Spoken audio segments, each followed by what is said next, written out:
the arm away, okay, and I have this ready in a chamber position, again, if he comes forward, I have this ready to use the basic motions, okay, that we'll be covering. Number 5, I would preferably like to get to the outside, okay. Sometimes I can use this as a weapon back toward him.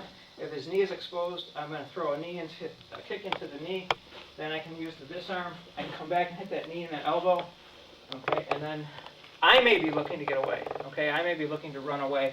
So instead of him running away, I might want to get myself out of there. The number 12 strike, which is an overhead. Sometimes you find yourself on the inside, you must immediately counter. Okay? A lot of times leading the head, you could follow down with a strike. And then again, I want to take the stick away. Make sure I'm looking around me or glancing around me, and I'm keeping an eye on him to make sure he doesn't try to give me an attack from below. Okay, I'm ready for that. Number 12, if I end up outside, that's nice. I'm already to the outside. Okay, I can look at possibly kicking. I can give him a little tap on the elbow just to make sure he doesn't want to follow me. Okay, I do not want to train myself to immediately give the stick back to him. Okay, you notice I'm taking the time to step back, do some counters, look around me, all right, and then after I realize, okay, the drill is over, I'll give it back to him so that we can continue to practice. Okay, thank you.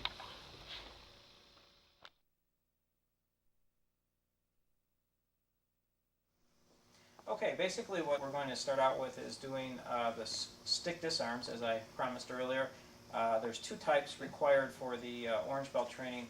One is called snaking disarm, the other is called leverage disarm. Again, it depends what type of preference you have or what type of situation you're in as to what you like. I tend to prefer the leverage disarm, but we're going to demonstrate both. And I'll do it empty hand versus stick and stick versus stick. So again, Dan, if you strike a 1 strike. Okay, again, my Decadena, I come in to strike to distract him. As I move out, this is called a leverage disarm, simply because I'm basing without, so the camera can see it, I'm not going to base his wrist like I normally would. I'm just going to go against his thumb, okay, and remove the stick, step back, get some distance, okay, and have my guard hand now in a weapon retention position. Okay. On a number 2 strike, basically the same idea as here, I step back. I'm not really trying to move his arm because he won't let me do that, but as I draw back, this puts it in a position again to work it out against his thumb. The higher I get, the more leverage I get. So if I get up here, I get more leverage to disarm. And then I step back. I may have to work what's called a call grip. Okay, if he came forward, I still can strike, okay, using this. And if he got really tight, I still can use my puño, okay, or the butt of the stick. Okay, looking at a number 5 strike, okay, if I'm just passing through the side, I may be looking at trying to disarm it this way, okay, and if I fail, I may have to go to my snaking disarm. Okay, let's try 5 again. Okay, so here's where we're going to fit into this leverage disarm pretty nicely if it's a lower strike. Okay, and again, I'm moving back away, trying to gain distance. All right, here's another variation just from a number 2 strike. Again, it does take me to the inside, but I may have a wall here or an obstruction where I can't move to the outside, so I have to come inside first. And as he strikes the 2, I essentially pass it, and again, I can come right with the abanicos or the redondos and thrusts, okay, as well as looking for disarms.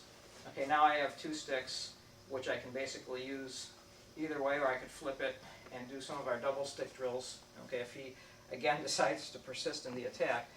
Other than that, or if he's drawing another weapon, as you might see here, okay, I'm just going to basically take that right out of his hand, okay, by constantly hitting his hands or anything that's extended. Again, once he drops the knife and if he decides to retreat, I'm not going to pursue him because at that point it is really not necessary to follow him. Matter of fact, I'll try to get myself out of the situation. Okay, basically we're going to work with the same angles, 1, 2, 5, and 12, and show the same type of disarm, again a leverage disarm. Then we'll go back and we'll show you the snaking disarm. So with a number 1 strike, ideally if I could hit his hand and disarm it first, that's what I want to do. If I can't, I'm grabbing hold. I may come through with a strike and come back and then basically press this out, okay, and get into a weapon retention position. I could waslick or throw the arm, okay, and be ready again if he's trying to go for that stick.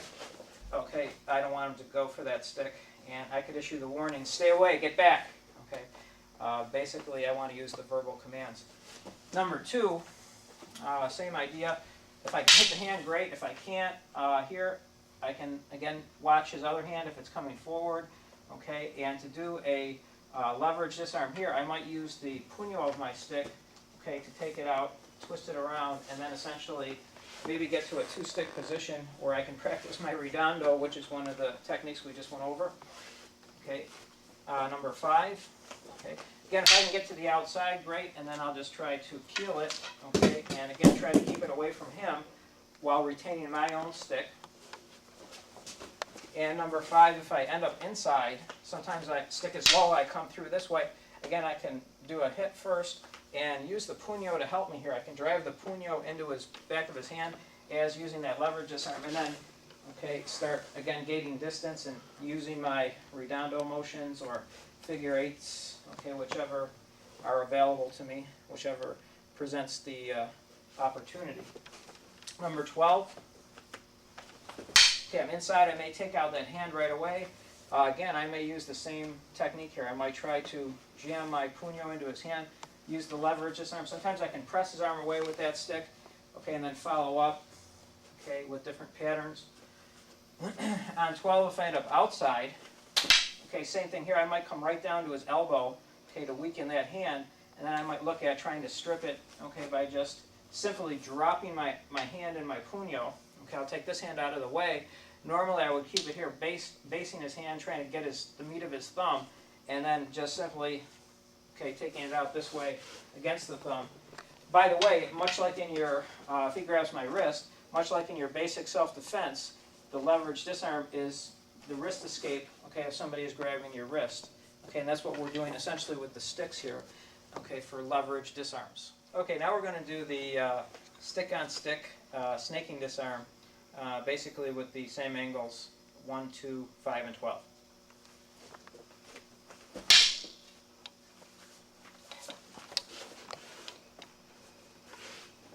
Number 2.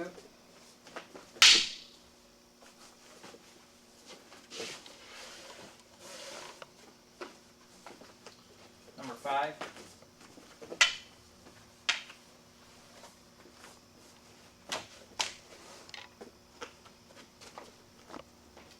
Again, please.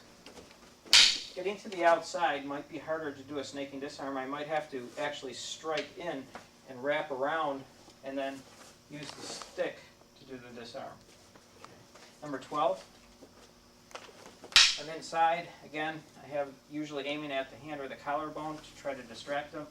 Okay, get rid of that stick and be ready in a chamber position right in case he is coming forward. Okay, I have all chambered and ready to go. If I'm on the outside, I run into kind of the same problem in trying to disarm with this left hand. Unless I want to pass it through, I can do that. That takes a little longer. So if I want to try to come through here, I can actually use a strike to enter, maybe a strike down here to enter, and then just use the leverage of my stick, which is basically against his wrist, and just take it out this way, similar against snaking disarm. If we're doing this empty hand versus the stick, okay, simply inside, again, some kind of a strike, I'm coming around. I can also use this hand to help clear, so I can take that off and get into a, again, a defensive position or guard position. Okay, so number 2 strike, basically I'm inside, I can hear, and I'm a little tight, so I wrap. This is similar to an outside block that's done in karate. I use my body and I can press with the hand to get it free. Once again, gain some distance. Number 5, okay, get off the line. Snaking disarm would be sliding in. Similar to here, the elbow can present itself for me to strike. Okay, and then once again, I want to get some distance. And remember that I can still use this stick in a reverse fashion if I end up with it tucked under my arm. Okay, and I can also use it in a poking fashion as well. I'd like to thank you for purchasing this tape on the Orange Belt requirements for Amerasian Defensive Arts, and I look forward to seeing you in our next tape on Blue Belt 1 and 2.